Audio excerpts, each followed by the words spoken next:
welcome back, everybody. We are here in the Week 7 recap and analysis. Originally, I was going to have Hayden on. However, he didn't respond to my text. And then Tanner's actually out of town for the next 2 weeks. Next in line is Eli. He's probably going to be on next week. So not to give it away completely, I did look ahead to the power rankings. And so I brought on the expert himself. It is the former champ with the name to back it up. Mr. Threat Level Midnight, now not the same name, but Zach, how are you today? I'm great, Jake, other than the fact that I seem to only come on after a loss. So, hey, yeah. you're keeping to that 500 streak. Yeah. Oh, yeah, I get it. Yeah. Loss, win, loss, win, loss, win. It's just going to keep going. But that's looking good for this week. I mean, other than the fact you have a really easy win coming or easy game coming up, you should just have an easy win, right? You would think, but that hasn't always been the case this year. So, well. Okay, well, let's look back at this recap real quick. Steel Dynasty demolished the Dark Knights. Masochistic Monkeys squeaked by Solania. New Eli's getting another win, 170 to 144 over the Sea Chicken Chokers. Flaming Moe's, you just barely got squeaked by, bear down for balls deep. And Chubbawamba had another high-scoring game, beating out Clunge Plunger there. Outside of your squeaker, what stood out to you the most this last week? I guess the obvious one is the crazy point output from Chubbawamba. I can't even remember if I predicted her to win in the pick'em, but I definitely didn't see 198 points coming from that team. So, and then unfortunately for Clunge Plunger, they had 174, which was that second most on the week, and take the L. Yeah, that seems to be kind of the theme. Next to, some of these really low-scoring ones, like the Masochistic Monkeys and Solania. Outside of the Dark Knights, obviously sticking with their MO of doing absolutely atrocious, they kind of had that low-scoring game versus there is that one game where there's the super high point scorer and then the second, and it just sucks. Yeah. Yeah, there seems to be a lot of that, and then there's always that one game where it's just the super close matchup, and unfortunately, I came out on the wrong end of that one. Yeah, it happens. Which,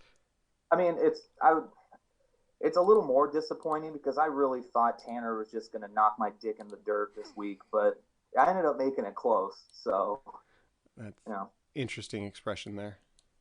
Sorry, I get vulgar sometimes. It's all right. So standings as they are now, Steel Dynasty is just barely ahead of Masochistic Monkeys. Solania, bear down for balls deep.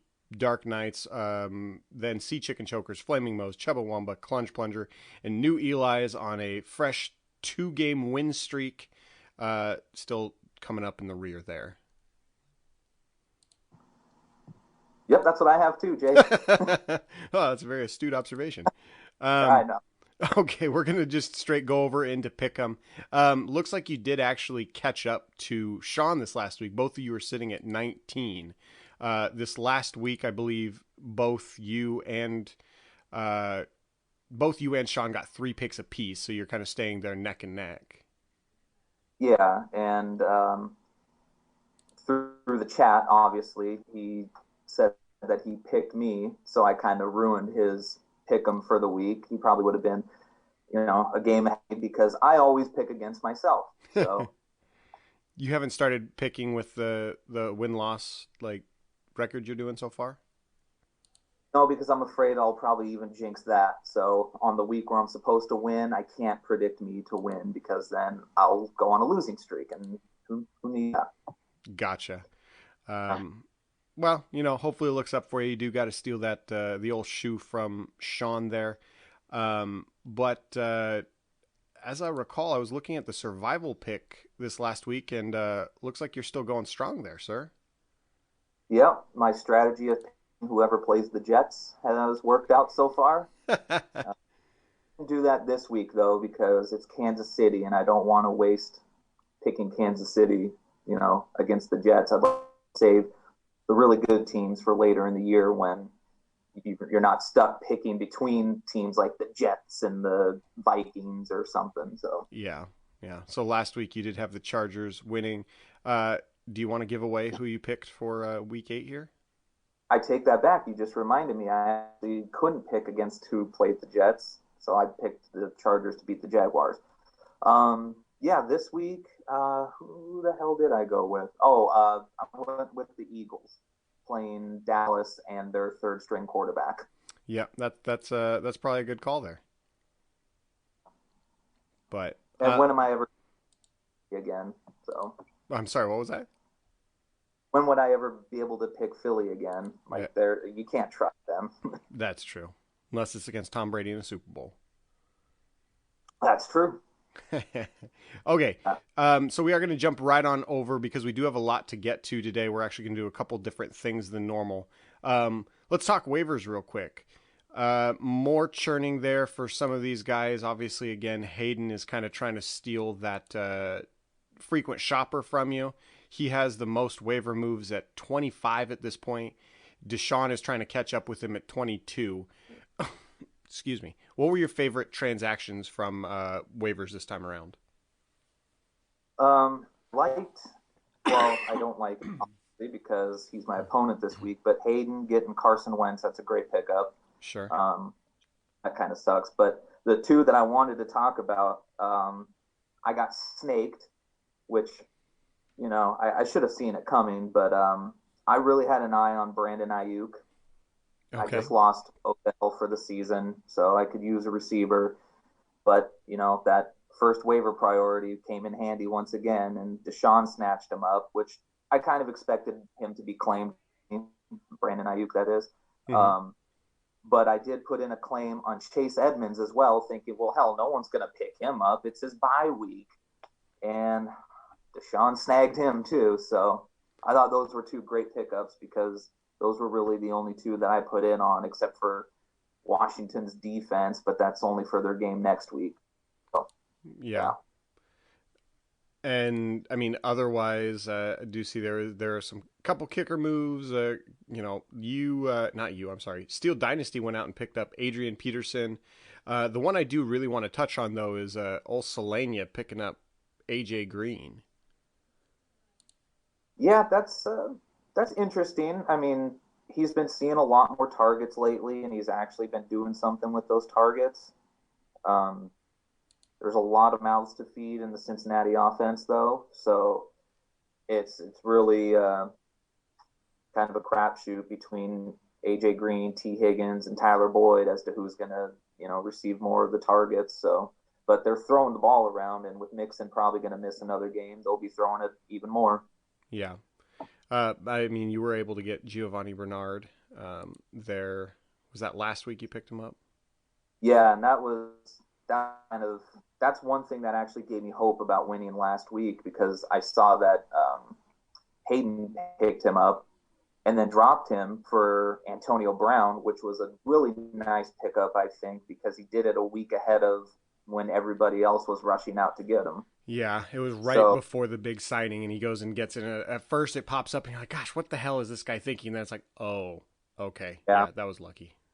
See, I didn't have much faith in it, but it's sounding like he's going to be a big part of the offense. And now with Chris Godwin injured for maybe it's only 1 week, but either way, I mean, Antonio Brown on the field, he had success with Tom Brady in, a very limited fashion. But Sure. yeah, I was really biting my nails waiting for the claim to go through, though. I thought I was going to get snaked when I was trying to pick up Giovanni Bernard last week. Yeah. But yeah. Yeah. All right. Well, again, Hayden does have you on moves at this point. Is it just because you keep getting snaked, or is it just because, I mean, 19 is still kind of a lot of moves since you average right around 27, 26 each season? I mean, is it just because you keep getting snaked, or is it more along the lines of the fact that you have what you have? I think I have as much as I do because I've had so many injuries. Yeah. So I drop people into the IR spot and just pick up, 1 week rentals and then have to drop them. And I'm just churning through those. Otherwise, I mean, I like my roster. Mm-hmm. I mean, despite the record, as we established 2 weeks ago. But yeah, I mean, that's pretty much it. I mean, anybody that's worth up on the waiver wire usually goes to one of the bottom two or three teams anyway. So Yeah. Well, and again, Hayden keeps churning through those like mad. So if you don't get him this week, I imagine you can just snag him next week. yeah, probably. But one thing I did want to do a little different here, because we just finished week 7. We're going into week 8. We have 6 weeks, including week 8, left. So we're getting to that point where people should hopefully start clinching soon. But obviously, there's still a lot up for grabs as the season moves forward. I wanted to take a quick look back at what we had all done for our first round picks in the draft, just to see where it was, what happened, and kind of go across the top scores for each position and just kind of discuss through those, if that's all right. Oh, sounds good. All right. So we are going to start with the Sea Chicken Chokers. Their first round pick was Leonard Fournette, which I believe they traded away. So that one's neither here nor there. Bloody Puddle had James Conner. Bear Down for Balls Deep had Melvin Gordon. Clunge Plunger had Kyler Murray. And Steel Dynasty's first round pick was David Johnson. So those were the first 5 picks in our draft, outside of obviously 0 pick. But outside of, kind of Leonard Fournette, most of these guys have been fairly solid so far, don't you think? Yeah, I think the biggest surprise was David Johnson. I mean, you kind of had to assume that he was going to get some sort of production because, I don't know about everybody else, but I felt like Houston wasn't going to be that good of a team, especially because of their defense. Mm-hmm. And David really great at catching the ball out of the backfield. So he's probably not looked great on the field, but for fantasy purposes, he's been getting it done. And I'm kind of surprised by that. Yeah, I agree.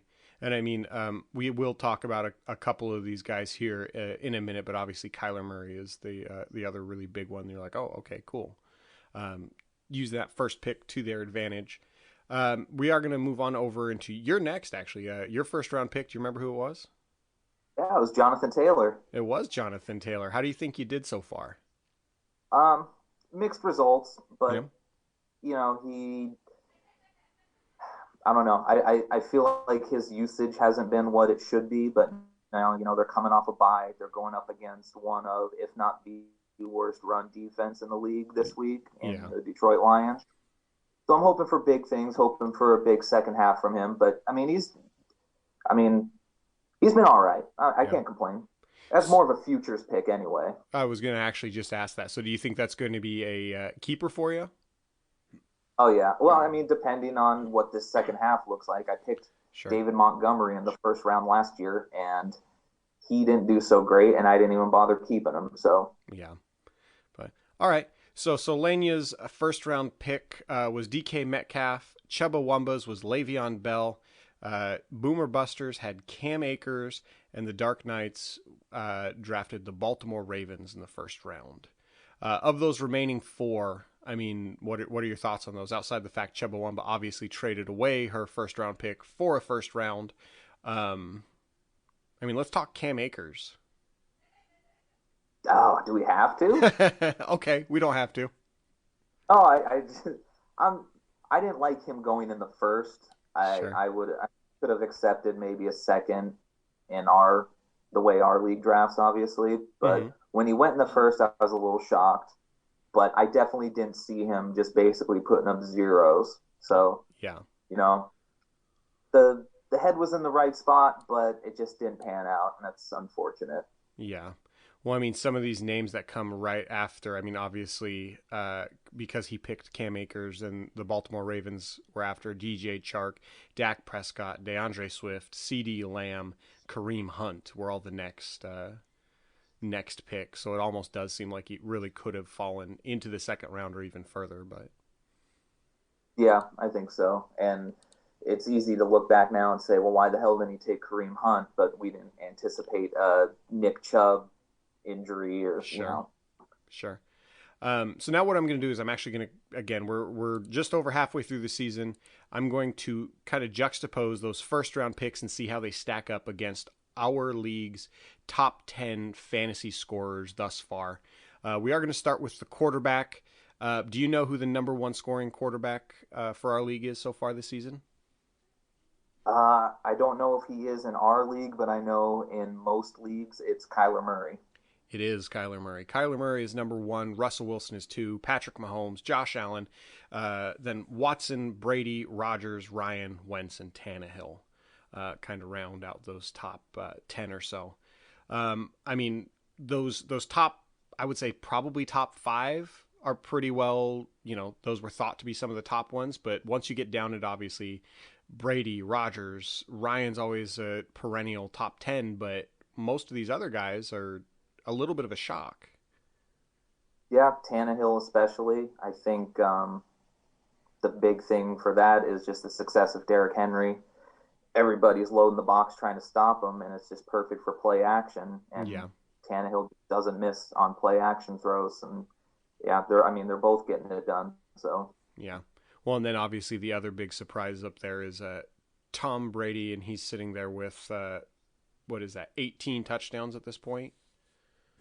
yeah, I didn't see that one coming. I'll admit that. Yeah. I think the biggest shock out of all of that, though, is did you even mention Lamar Jackson's name? I did not know. Yeah, that sucks. Yes, yes, it does.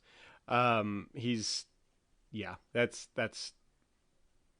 it sucks because I have Marquise Brown, but you obviously have the quarterback, and so that's a little tougher. But And that's a big reason for the way my team has been performing. Just without that quarterback, you're projected 40 points from him every week roughly, and throw up a 20 pointer like that. Just you're expecting that production from your quarterback, and yeah. I'm just not getting it. So Yeah, but all right. So we're gonna move over on into the wide receivers.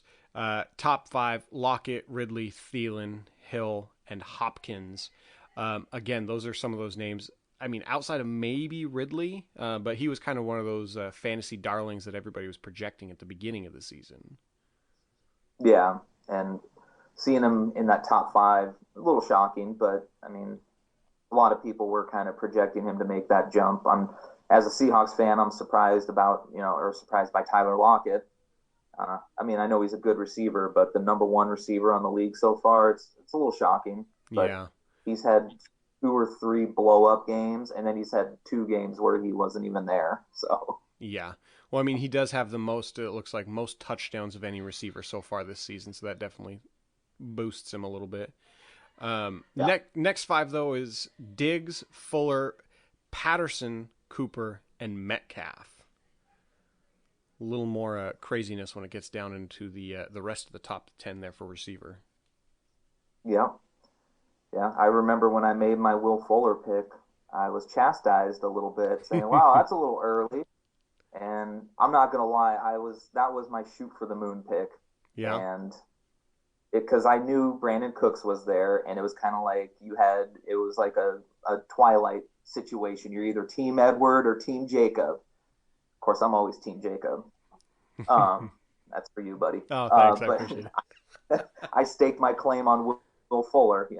and Yeah. it really has worked out. Yeah. Well, I think the most surprising thing about the top 10 here is you did mention you have Diggs, obviously. Chubbawamba actually has 2 top 10 wide receivers so far. Well, I think that's what's carrying them to the record they have. I mean, Yeah. well, we're all just kind of bunched up in that same 4-3, 3-4, pretty much. So, but Sure. yeah, that'll help. Yeah. But I mean, then it just goes down to points, and I mean, it's like she is kind of sticking there, but when you're comparing, I mean, the top 3 and 4 team to where she is, I mean, Cass is over 100 points ahead of her, so it's not like it's boosting her too incredibly much. You know what I mean? Yeah, I'm just saying you could argue maybe her record should be worse, but having 2 top 10 receivers definitely helps that, especially after losing Nick Chubb and Austin Eckler. Oh yeah, yeah, absolutely. So now, speaking of running backs, the top 10 is Kamara, Henry, Robinson, Cook, Hunt, Jones, Gurley, Elliott, Jones, and Mr. Edwards-Helaire. Well, I think the obvious one there to talk about is James Robinson coming out of nowhere at number 3. Mm-hmm. Number 3 there, yeah. I mean, undrafted, you're playing for the Jaguars, and you're the best fantasy running back. Like, I mean, who could have seen that coming? Yeah. He has more rushing yards than Kamara, more rushing yards than Kareem Hunt, Aaron Jones. Like, yeah, out of nowhere. I mean, even Rojo, I'm not, I don't know. I feel like every other week, if he's not injured, it's always Leonard Fournette, but it's like one of them is always there. So seeing him in the top 2 or in the top 10 as well is a little surprising. Yeah, he's had a few big time games though too that really boosted that. Yeah.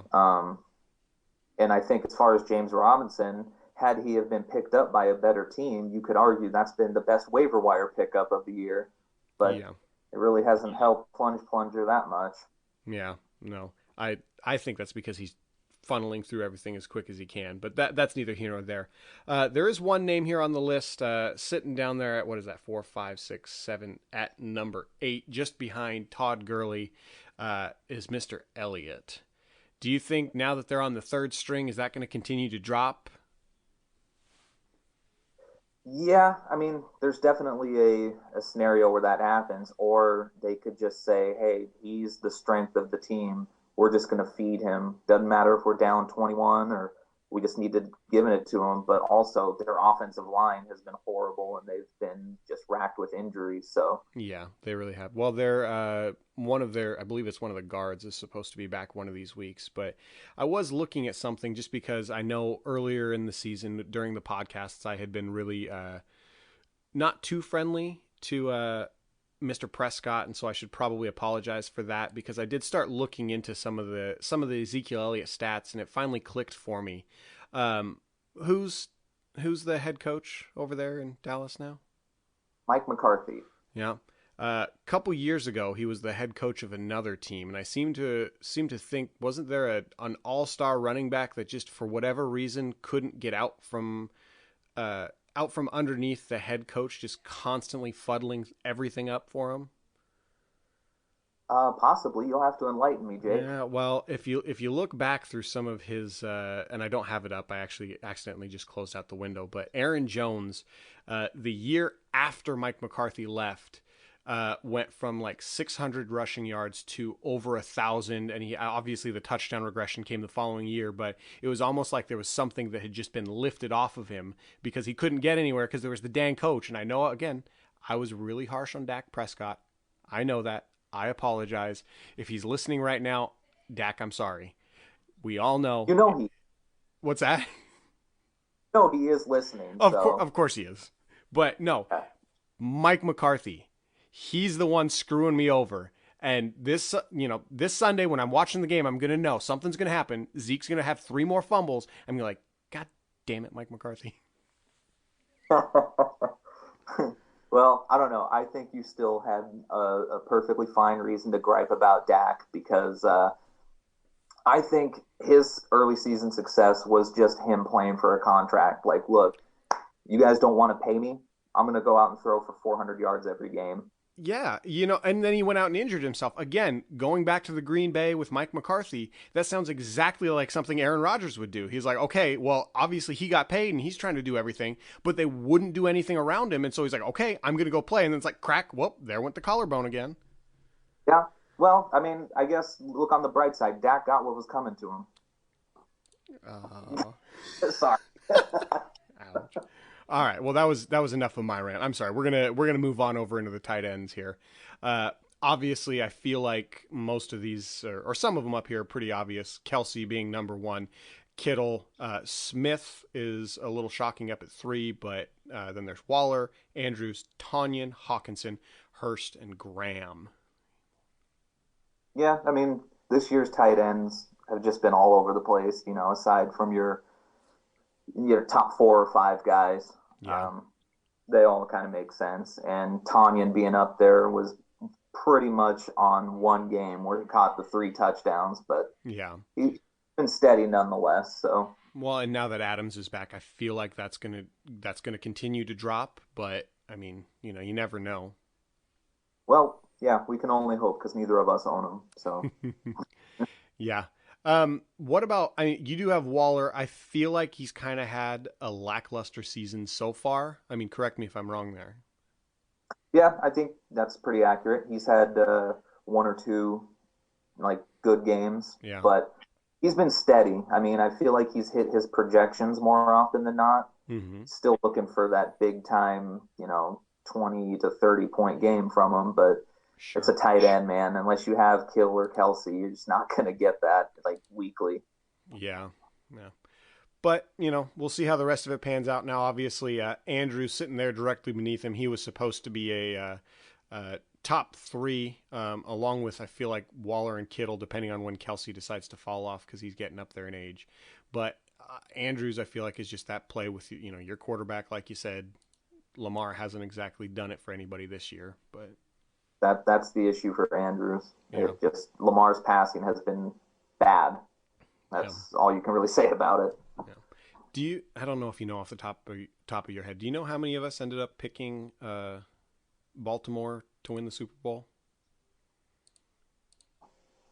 I don't. I know they were a popular pick to be there. I don't know. I swear there was probably about 3 or 4 though people that picked Baltimore. Yeah, there was a lot of us, and that's just atrocious. But I would go through kickers here, but really that one doesn't matter.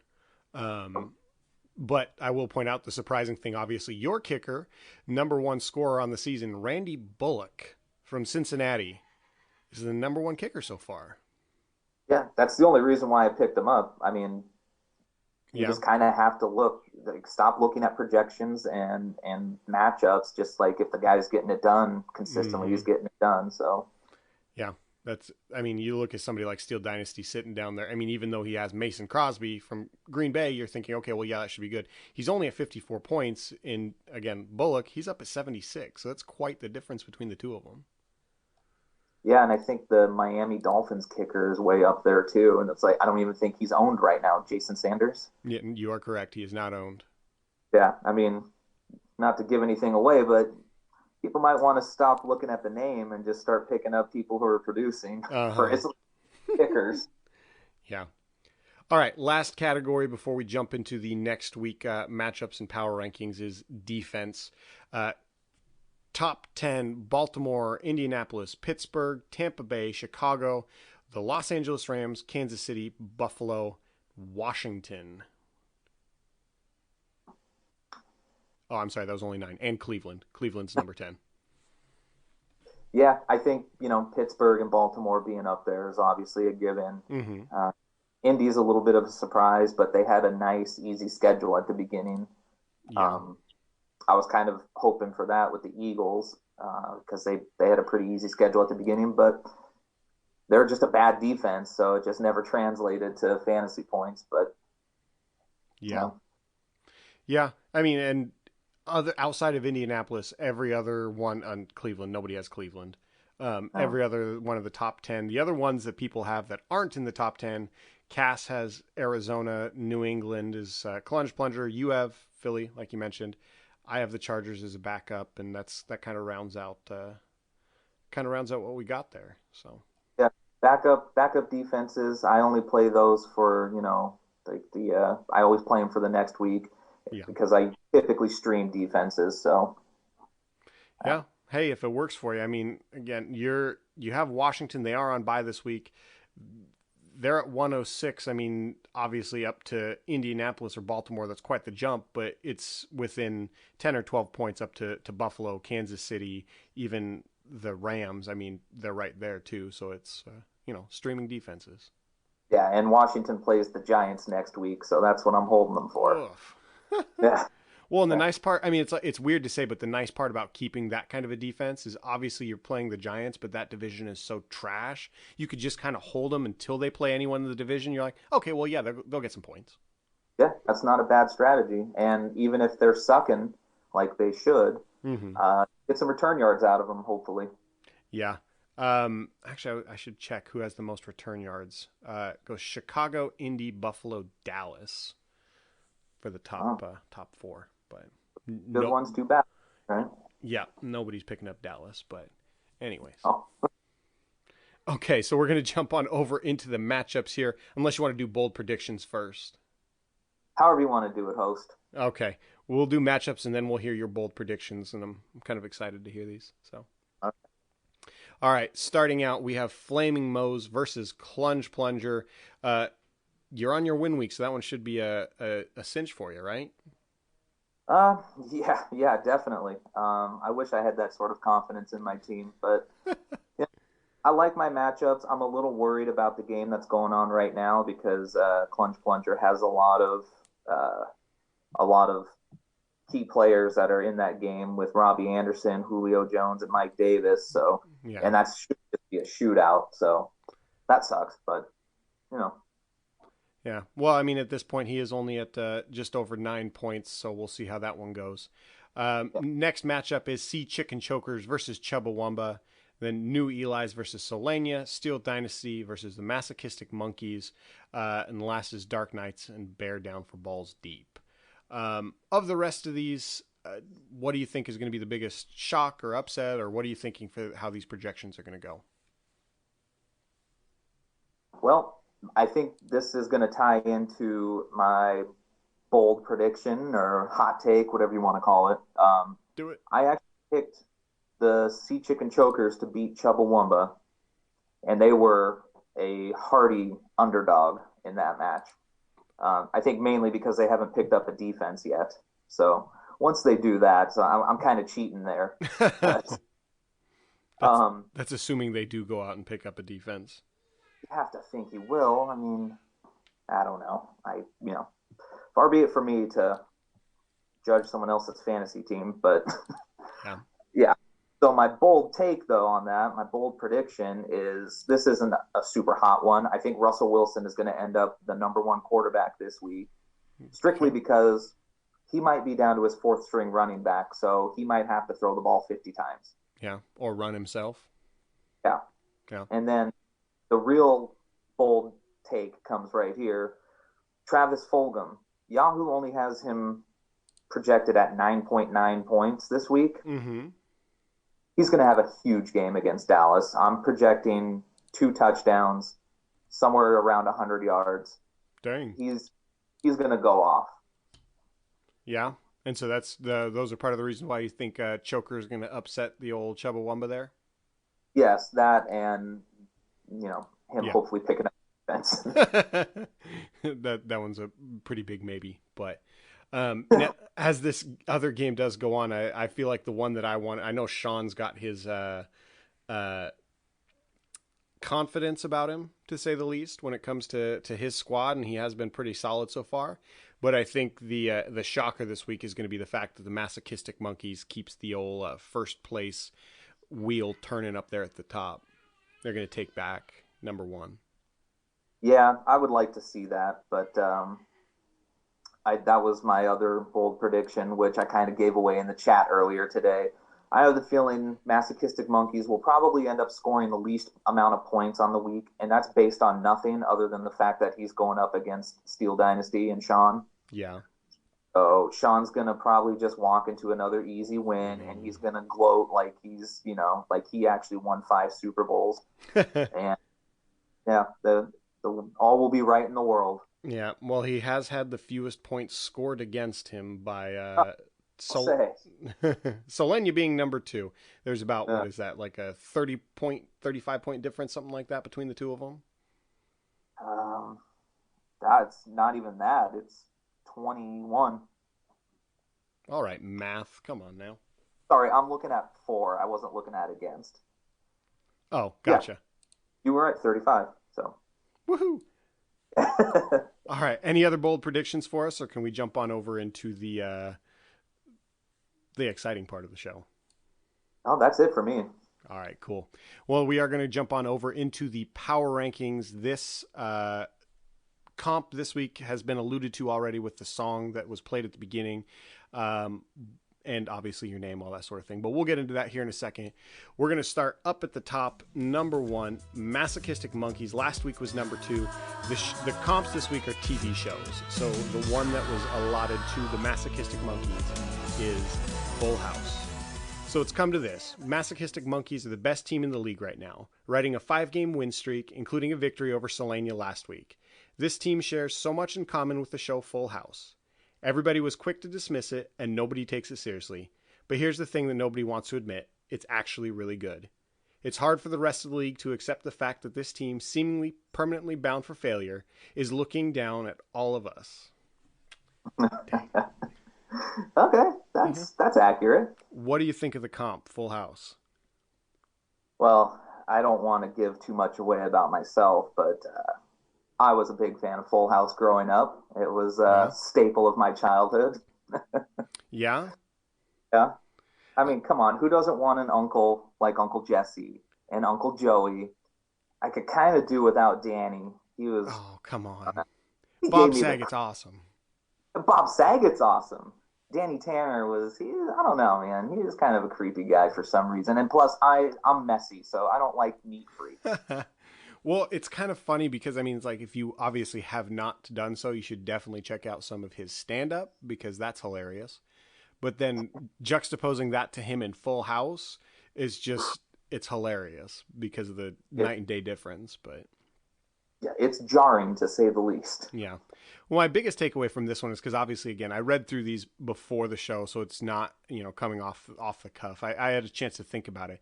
The thing about this one that I kind of like is the fact that there was so much built into the uncles, into Danny, all these things that were already there, and so all the kids were just whatever, they're just kids, right?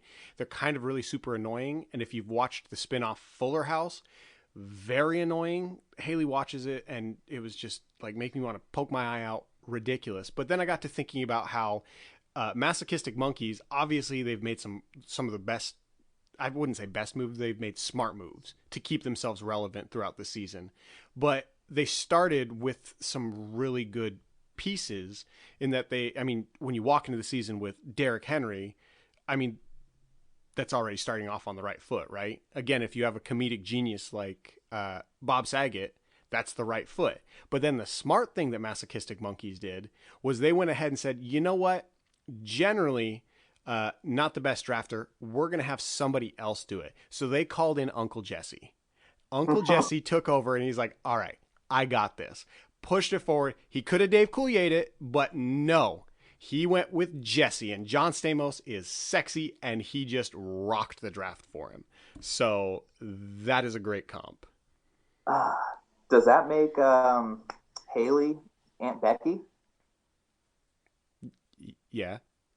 Okay, good. I wanted to make sure you were going to give the right answer there. Yeah, far be it for me to disagree with that.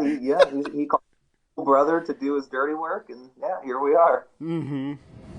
All right, number 2. Last week's number 4. This week's number 2 is Steel Dynasty. TV show comp is Game of Thrones. Incredibly consistent, mostly great at times, but it all falls apart in the end. That is likely to be the story for Steel Dynasty.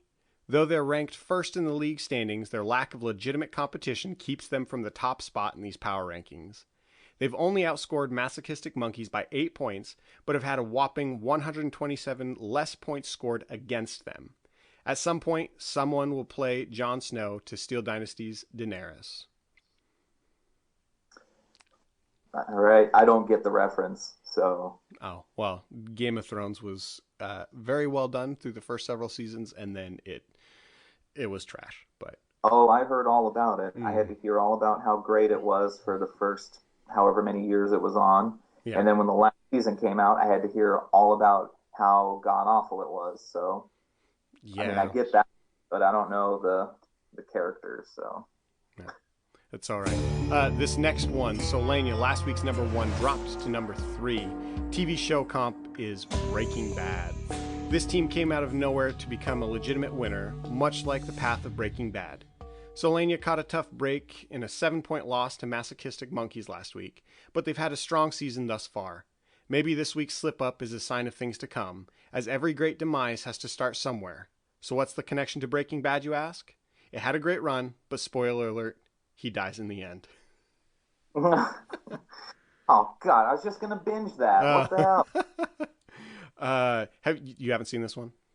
No, and that's one of those ones where I've actually been halfway interested because everybody tells me it's great, but Yeah. yeah, I have a hard time getting around to TV shows. Yeah, I watched the first couple seasons and got bored, but again, spoiler alert, he dies in the end. So, all right, number 4, Bear Down for Balls Deep. Last week was number 7, the TV show comp, 2.5 Men. How is a television show so successful when nobody admits to watching it? Seriously, nobody likes it, or at least nobody admits to it. Just as bewildering is the success of Bear Down for Balls Deep. Week after week, this team remains competitive with its collection of 2.5 men in Alvin Kamara, Aaron Rodgers, and Terry McLaurin. McLaurin being the half, as he's hit in only about half of his games that he's played. Much like the show, it seems as though only a Charlie Sheen-like psychotic meltdown will take this team off the rails. That's funny. So here's a question for you. We obviously have the 2.5 men, Alvin Kamara, Aaron Rodgers, Terry McLaurin, but who's his team's Ashton Kutcher? Ooh. Yeah, let me pull up his roster real quick and we'll have to figure that one out. Yeah, we can think about that one a little bit. Did you ever watch 2.5 Men? I didn't, and it's one of those very formulaic sitcoms. I mean, I've seen it here and there, but it's kind of one of those guilty pleasures, though, where it's like the parts that I have seen, it's like I'm not laughing very much, but they're always good for one legitimately funny thing, and it's like, God, I wish I wasn't laughing at this show. It's the one that you turn on that's like between afternoon shows and dinner time, so there's not really anything good on, and so it's just kind of there. Exactly. And for some reason, I never found that show aesthetically pleasing, much like Tanner's roster. Oh. But yeah, I don't know. I feel like his Ashton Kutcher, looking at his roster, could be. Well, you know what? If he decides to take the red shirt off of him, it could be Justin Herbert. I didn't realize he was his red shirt. Yeah. I'm not an Ashton Kutcher fan, but why haven't you unredshirted him, Tanner? Now watch, he probably has, and I'm probably throwing out bad information, but I don't think he has yet. At least I don't remember any declaration. Yeah. I mean, we got Aaron Rodgers, so he's doing all right. Is that his red shirt or is Swift? Ooh, you know what? Maybe I should research before I actually come on this show, right? Well, either way, either one of those guys could totally be Ashton Kutcher. Sure. One of the rookies. We'll just say that. I was going with Herbert because, he's kind of got the hair and everything, too. Gotcha. All right. Well, moving on from that one. Number 5. Last week's number 3 is Sea Chicken Chokers. TV show comp is The Walking Dead. It started off so good, dominating the competition. Everything was going great, then suddenly, everything changed. Of course, this is in reference to Sea Chicken Chokers' 3-0 start before sliding into their 4-game losing skid. Will it ever stop? Much like the fans of The Walking Dead, we wish it would. At a certain point, even fans of the show were perplexed as to why they still kept it going, and now it's completely disregarded. Not only does the popularity arc of the show resemble this team, the name is quite fitting as well. Mm. Yeah, that's another show. Christine likes it, or liked it to a certain point. Yeah. And I was forced to watch it. I found it kind of dull, and then when it wasn't dull, it was just gory for the sake of being gory. Yeah. Never get into it, Yeah, I'm there with you. I didn't know, like 3 seasons, and it was it was the same as Breaking Bad and Full House. You just kind of watch it and meh. Hey, let's not besmirch Full House here. No, remember Uncle Jesse. Okay, yeah, that's fine. Okay, number 6. Last week's number 6, keeping it even. Flaming Moe's. TV show comp, Saturday Night Live. It had some great years in the past, but those seem to be long gone and in the rearview mirror. The Flaming Moe's inconsistencies are well documented and true to form. They followed up a nice win with another loss. This past week presented some unique challenges with many of the team's starters out due to injury or being on bye. But just like the drastic cast transitions that have recently marred SNL, it led to a very poor performance. Excuse me. The downfall has been kind of funny, but now it's just sad and irrelevant. Oh, well, yeah, it has been sad. This sucks. I wasn't sure if you were talking about SNL or if you're talking about your team, because they do go hand in hand. Yes, they do. I was a fairly big SNL fan. I love all the 90s and then like early 2000s SNL. But yeah, lately it's unwatchable. So I guess the comp is fair. My team has been pretty unwatchable. So, Well, it's inconsistent. If you catch it on the good week, then it's kind of okay. so what you're saying is I'm better than Saturday Night Live.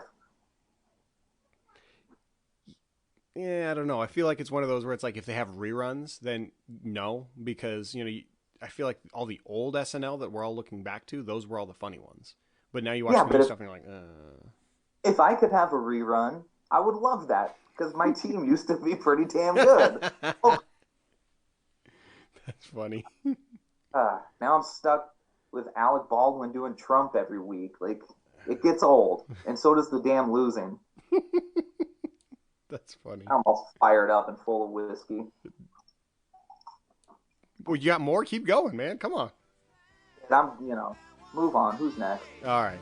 Next up, number 7, Dark Knights. Last week's number 5 TV show comp is The Office. At one point, it was everybody's favorite show. It could do no wrong. But once its main character left, things just weren't the same. Christian McCaffrey is the Michael Scott of The Dark Knights. Losing him took this team in a completely new direction, one that involved a lot of losing. They've managed to get lucky a few times despite their pathetic scoring output, but the lack of production from this team is starting to catch up with them. The Dark Knights are going down faster than Meredith's skirt after a couple of cocktails. Sexy at the end there. Okay, so I do just want to point out, Michael Scott comes, spoiler alert, and I don't know what the statute of limitations is on this one, but you should have watched it already. If you haven't, you're a terrible person because this is like the greatest show of all time. But Michael Scott comes back at the end. So not to foreshadow the rest of the season, but he's coming back. God, didn't he only have like 2 lines in the very last episode though? Yeah, but they were great lines. Okay, fair enough. Yeah. Yeah, I think we've talked about The Office before. You're a Robert California fan, so that wasn't too much of a drop off, right? No, it wasn't. I love me some Robert California. Actually, oddly enough, in one of my other leagues, I've kept the name for several years now as I Am the Lizard King. And if you haven't seen it, you need to watch it just for that. But there are always so many one-liners, and it's just sad because it is the perfect comparison to my team through and through because, like you said, Michael Scott, Christian McCaffrey, and then you look at guys like you have Cam Newton, Chase Claypool, T. Higgins. I mean, Ezekiel Elliott. They're these people that you think, okay, they should be great, and that's all of the uneven performances from everyone else around guys like Michael and Robert, right? Andy, terribly uneven. He had moments where he was really funny, but rig-a-goo-goo, just stop, man, okay? And then obviously, when Robert California comes in, I'm not saying it's a direct correlation to Le'Veon Bell and that he's going to kind of carry me for a little bit, but Le'Veon Bell is coming in at the perfect time for this. He is going to Robert California me to at least a win. Well, I'd love that for you, but I feel like Le'Veon Bell might be more of a Nelly, just kind of an annoying nuisance on your team that will only drag you down. Yeah, I don't know about that. How many times have you watched through The Office? Me and Christine watched through it one time, but I mean, anytime it's on TV or if nothing's on Netflix, Office, like I've seen every episode multiple times. So yeah, but I don't like this comp because The Office is great and your team is not. Yeah, so far, again, it's a little uneven through the middle parts, but it's great all around. Well, how's that for some trash talk? I didn't mean to bring the heat, but look out, man. When that comparison is made, I will fight tooth and nail for this one. Yeah, well, have fun. Yeah, okay. Anyways, moving on. Number 8, last week's number 8, this week's number 8, Chubbawamba, TV show comparison, NCIS. This show exists. That's really all you can say about it. It's the show that your grandparents watch before they go to bed. Is it good? Is it bad? Nobody knows. But it's always there, taking up a spot on your cable TV programming. That pretty much sums up Chubbawamba standing in the League of Shadows. They've collected a few wins, but mostly against the bottom feeders of the league. So are they good? We'll find out this week as they go up against the free-falling Sea Chicken Chokers. But as for now, Chubbawamba will be there, existing, being a threat to no one. Isn't there multiple series of NCIS? I like that the author or whatever of this kept it pretty generic. Because I'm pretty sure there's like an NCIS New Orleans. Probably NCIS like Chicago and like Toronto, and I don't know. They're all pretty much the same, right? Yeah, like you said, nobody knows. Do you... Yeah, that one's a boring one. Do you watch NCIS? No, of course not. Nobody has. I had to ask. I'm sorry. Just know that there are multiple versions of it. So yeah. All right, fair enough. Moving on, because that one's just so boring. Number 9, last week's number 10, moving up in the world, the new Eli's TV show comp is Parks and Rec. The show got off to a rough start. It was hard to watch because it was downright bad. The characters were unrefined and kind of unlikable. So much so, that it looked like it might have become cable television fodder early on. But it righted the ship and went on to become a major success. That last part is still yet to be determined for the new Eli's, but they're on the right track with 2 consecutive wins. Now, if this unlikable roster can live up to their potential, this team could climb right back into the thick of things. Is it likely to happen? Nope. As in Leslie Nope. Get it? It's a Parks and Rec joke. That's funny. It's good stuff. I've been told to watch that many times, but no. Yeah. So I feel like Parks and Rec is exactly what The Office, like what you expect from The Office, but The Office is like 1,000 times better. So Parks and Rec, I haven't finished it because it started out so terrible, and I was like, okay, I hear it's so great, I'm going to push through it. And after the first season, and it kind of really comes into its own, you're like, oh, this is actually kind of enjoyable. And then it's just a train wreck, and it's terrible. And it just drags on, and all of the worst parts about The Office going on for too long, just everything you hated about it, that's what Parks and Rec is for the last 3 seasons. It's just atrocious. Well, I know Tanner has tried to get me to watch this, and the comparisons to The Office are inevitable. But the way he explained it to me, again, I haven't watched it and probably won't, is that The Office characters started off a lot more likable, and then by the end, you kind of hated them all, which to a degree I can agree with. There are some characters where it's just like, you're just a caricature of what you were in the early seasons. But Parks and Rec, I guess, is kind of the opposite. Everybody starts off really unlikable or just not very well thought out characters, and then by the end you love them all.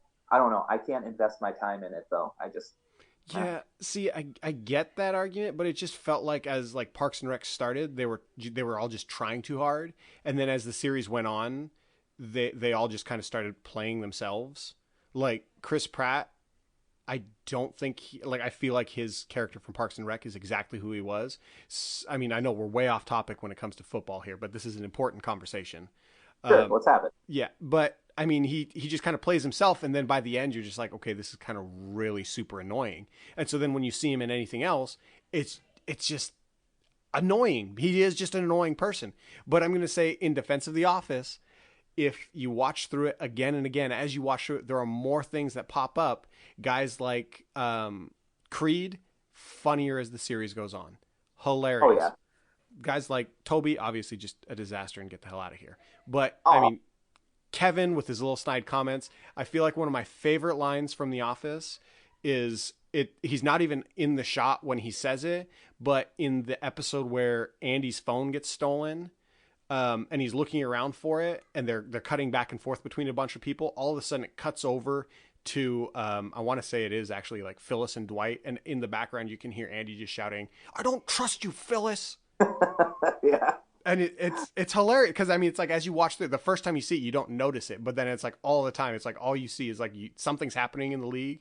Like for example, I don't know why everybody this season is going into each waiver week and they're dropping their people before they put in waivers. It's just kind of confusing. And I can't help but think I don't trust you, Phyllis, because I feel like there's collusion. You guys are letting each other know by dropping all these players that you're like, okay, this is the number of people that I'm going to be putting in a waiver for. So somebody above you know, but I don't know the code yet. So I just don't trust you, Phyllis. You thought way too hard about this. Yeah, it's collusion, man. Well, I could give the simple explanation is if you have players in your IR that then become questionable, Yahoo won't let you make those ads. So you have to drop other people so you take those players out of your IR. So you can trust this, Phyllis. Yeah, you say that. That was the same thing Tanner said, but I just like the fact that there are so many people getting dropped constantly. I'm just like, it doesn't make any sense. I didn't realize that many people were on IR all the time. They could be hate drops, just like a guy didn't perform and you just want him off your roster right now because I don't even want to look at your face anymore. That could be it too. I've never done that because I'm not a petty man. Yeah, you're just like out of nowhere all of a sudden, you're just like, oh, screw you, New Orleans Saints defense. I drop you. I've dropped them probably 3 times without even playing them this year. So yeah. All right, now that we've gone completely off topic and gotten derailed here like a dozen times, we're going to finish off the power rankings here. Last week's number 9, taking up spot number 10, TV show comp is the Knight Rider reboot. Do you remember the Knight Rider reboot? No, of course you don't, because it was so awful. It was canceled after its first season. The same might be said for Clunge Plunger. Their first year in the League of Shadows has not produced great results. They're in danger of ending up in the toilet bowl after year 1. A 4-game losing streak, including back-to-back losses against the 9th and 10th place teams, earned them the final spot in the power rankings. Clunge Plunger inherited a talented roster and drove it into the ground, but at least they weren't tasked with the unenviable job, of following the great David Hasselhoff. He is great. Yes, he is, but now he has to follow him in a weird way. Yeah. No, I think it said he doesn't have to. Oh, okay. You can't follow the Hoff. Yeah. Well, I mean, what is going on with Hayden's team though? Like real talk. I don't know. I mean, the last time I talked to you, I think I said the same thing. Like, I liked his roster. I thought he was going to be a contender. I thought he was going to be up there in the top 3 or 4 the whole time. And yeah, I don't know. It's just bad luck, bad timing. I mean, he has the QB1 on the year. That's pretty, you would think that that's not something that a last place team would have, but yeah. Here we At this point, he is still projected, according to Yahoo, to finish the season in 5th. So, I mean, do you think it'll happen? Do you think he'll be able to turn it around or? I mean, looking at the standings, anything's possible. There's 3 games that separate first and last. Yeah. So it's, we're all still in it. And for some reason, it should make that exciting. But to me, it's unpleasant. I want there to be separation. And of course, I would like me to be at the top. But yeah, it just kind of feels like we're still in week 1. Yeah. Just trying to figure out what's happening. Yeah. Yeah. But I don't know. We'll see how the rest of the all season pans out, sir. Any trash talk or anything you want to throw out as we do look to close out this longer episode here? Yeah, we'll just say, much like I replaced you on the podcast, Hayden, I'm going to take your team and beat it. There's that patented Zach trash talk right there. I thought you were going to say replace it. I was like, I don't know where this is going, but I feel like this is really awkward. I did kind of run out of steam there, but, that awkward trash talk is my thing, so.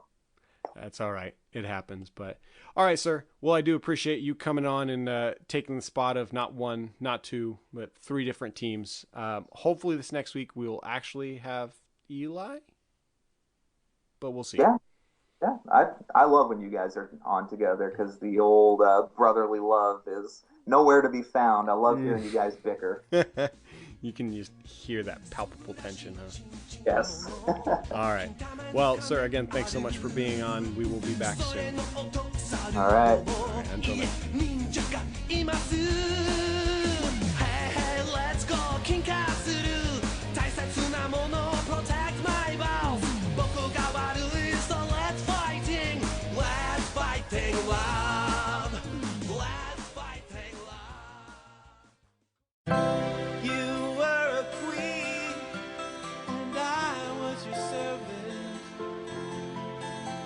Travel to lands we've never been.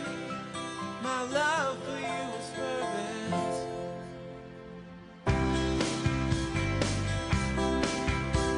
You took me by the hand, made me a man.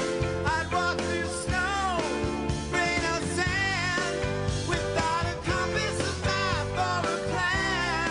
That one night you made everything alright. So raw, so right, all night, alright, oh yeah. Like a fine